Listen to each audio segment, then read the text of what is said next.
వాగర్ధ వివసంపృక్తం వాగర్ధ ప్రతిపత్తయే జగత పితరం వందే పార్వతీ పరమేశ్వరం. అందరూ శివుడికి చెందిన వారే. అందుకే మీరు జాగ్రత్తగా గమనించండి, భూత ప్రేత పిశాచాతులు ఉంటాయి, వాటికి కూడా తండ్రి ఎవరు అంటే శంకరుడే.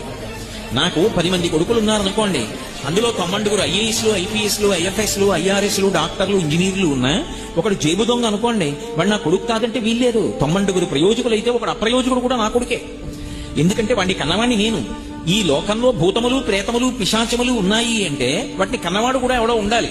ఆయన పరమశివుడు తప్ప వేరొకడు ఎలా అవుతాడు? అందుకే ఈ సమస్తమైన భూతగణములకు కూడా తండ్రి ఎవరు అంటే శంకరుడే. అవి కూడా ఎవరి మాట వింటాయి అంటే తండ్రి మాట వింటాయి. కాబట్టి ఆయనతో అనుబంధము లేని వారు ఎవరున్నారు?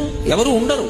అందుకే శంకరాచార్యుల వారు కాశీ పట్టణానికి వెడితే అన్నపూర్ణమ్మ దగ్గరికి వెళ్లి మాతాచ పార్వతీదేవి పితాదేవో మహేశ్వర బాంధవా శివభక్తాశ్చ స్వదేశో భువనత్రయం అన్నారు. మా అమ్మ పార్వతీదేవి, మా నాన్నగారు పరమశివుడు. భక్తులందరూ శివ అని నేను అన్నప్పుడు విష్ణువు కాదు అని మీరు అర్థం చేసుకోకూడదు. శివుడికి విష్ణువుకి మధ్య భేదం ఎప్పుడూ చూడరాదు. అందుకే సంధ్యావందనం చేసినా సరే మొట్టమొదట అడిగేది ఏమిటి అడుగుతామంటే శివస్య హృదయం విష్ణు విష్ణోశ్చ హృదయం శివ. శివుని యొక్క హృదయం విష్ణువు, విష్ణువు యొక్క హృదయము శివుడు. నా బుద్ధి ఎన్నడూ శివకేశవుల మధ్య భేదములు పాటించకుండుగాక అని అడుగుతాం. నేను శివభక్తాశ్చ అన్నప్పుడు విష్ణుభక్తాశ్చ అని కూడా దానికి అర్థం. కాబట్టి శివభక్తాశ్చ స్వదేశో భువనత్రయం.